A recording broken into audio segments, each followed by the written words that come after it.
नमस्कार, आदाब, सलाम दोस्तों। हेयर ट्रांसप्लांट की सेशन में इस वीडियो में एक बार फिर से आपका बहुत बहुत स्वागत है। अगर आप इस चैनल पर नए हो तो चैनल को सब्सक्राइब जरूर करना, वीडियो को लाइक करना और हाँ, नीचे कमेंट देकर अपनी राय जरूर जाहिर करना, क्योंकि इस चैनल पर हम आपको हेयर ट्रांसप्लांट से रिलेटेड, हेयर ग्रोथ से रिलेटेड हर एक इन्फॉर्मेशन आपके साथ शेयर करते हैं ताकि आपका हेयर ग्रोथ बेहतर हो सके। और अगर आप हेयर लॉस से जूझ रहे हो तो ऐसी सूरत में आपको ऐसे कई इन्फॉर्मेशन इस चैनल पर हम देते हैं जिससे आप अपना हेयर लॉस फौरी तौर पर रोक सको, आपकी हेयर की थिकनेस भी बढ़ सके। ये सारी इन्फॉर्मेशन इस चैनल पर हम आपको प्रोवाइड करते हैं। So don't forget to subscribe the channel.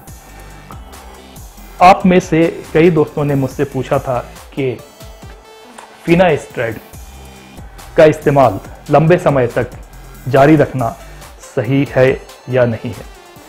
अगर हम इसे लंबे समय तक जारी रखते हैं, इसका सेवन करते हैं, तो क्या इसके कोई साइड इफेक्ट्स भी हो सकते हैं? क्या हेयर ट्रांसप्लांट करवाने के बाद ही इसका सेवन करना सही है या हेयर ट्रांसप्लांट करवाने से पहले भी हम इसका इस्तेमाल कर सकते हैं? इन सारे सवालों का जवाब हम आपको इस वीडियो में देंगे, क्योंकि आप में से कई दोस्तों ने ये चीज़ मुझसे पूछा है। उनके लिए जो हेयर ट्रांसप्लांट करवा चुके हैं और हेयर ट्रांसप्लांट करवाने के बाद उनका सबसे पहला क्वेश्चन यही है कि मिनोक्सिडिल और फिनास्ट्रेड का इस्तेमाल क्या हम इसे लगातार रेगुलर रख सकते हैं या नहीं रख सकते? तो हाँ, मैं ये कहूँगा कि अगर आप हेयर ट्रांसप्लांट करवाते हैं 80,000, 90,000, 1 लाख रुपए अपने हेयर ट्रांसप्लांट पे इन्वेस्ट करते हैं, खर्च करते हैं, आपको रिजल्ट अच्छा मिलता है, तो उसके बाद कुछ महीनों के बाद अगर आप ये सोच रहे हो कि फिनास्ट्रेड छोड़ दिया जाए, मिनोक्सिडिल का इस्तेमाल छोड़ दिया जाए, तो मैं ये कहूँगा कि इट्स नॉट राइट। ये सही नहीं होगा। जब आप इतने पैसे खर्च कर रहे हो तो फिर आप मिनोक्सिडिल और फिनास्ट्रेड क्यों छोड़ रहे हो? देखिए, आपके जो टच्ड हेयर है, जो ट्रांसप्लांटेड हेयर है, उसकी जो टाइम फ्रेम होती है वो 20 to 25 ईयर्स तक होती है। हालांकि इसे कहते हैं कि परमानेंट होती है। Permanent means actually 20 to 25 years तक लास्ट करती है, उसके बाद ये शेड होना शुरू होती है। सो इट्स फाइन, 25 साल तक भी अगर ये चलता है तो कोई प्रॉब्लम नहीं है। लेकिन जो आपके हेयर्स अनटच्ड हैं, जिनको छुआ नहीं गया है, वो आपके हेयर्स तो गिर सकते हैं। अगर आप मेल पैटर्न बाल्डनेस से जूझ रहे हो, अगर आपका हेरिडिटी इशू है, आपका एंड्रोजेनेटिक एलोपेसिया से आप ग्रस्त हो, तो आपके जो हेयर्स, जो अनटच्ड हेयर हैं, वो आगे चल के गिर सकते हैं। अब आप ये सोचें कि जब आपका अनटच्ड हेयर गिर जाता है तो फिर जो ट्रांसप्लांटेड हेयर है वो देखने में सही नहीं लगेगा, क्योंकि आपके जो हेयर्स बीच से निकल जाएंगे, गायब हो जाएंगे, खत्म हो जाएंगे। So it will not look good. ये अच्छा नहीं दिखेगा। इसलिए मैं ये सजेस्ट करूंगा कि आप फिनास्ट्रेड का इस्तेमाल और मिनोक्सिडिल का इस्तेमाल जारी रखें, ताकि लॉन्ग रन में आपके हेयर सही सलामत आपके सर पर महफूज रख सके। रहा फिनास्ट्रेड कौन सा आपको यूज करना है, then I am using this finasteride. It's called Biofina. Biofina के नाम से आता है। ये 1 mg का टैबलेट है और इसे आप रेगुलर यूज कर सकते हैं। आपको ये एवरीडे मॉर्निंग में एक बार इसका इस्तेमाल करना होता है। इसका कोई मेजर साइड इफेक्ट नहीं है। जहाँ तक बहुत से लोग ये कहते हैं कि कुछ सेक्सुअल प्रॉब्लम्स और इरेक्शन में प्रॉब्लम्स होते हैं, तो I didn't feel something like that. आज तक मुझे ऐसा कुछ फील नहीं हुआ है। और 100% में से 2 से 3% ही लोग ऐसा फील करते हैं, महसूस करते हैं।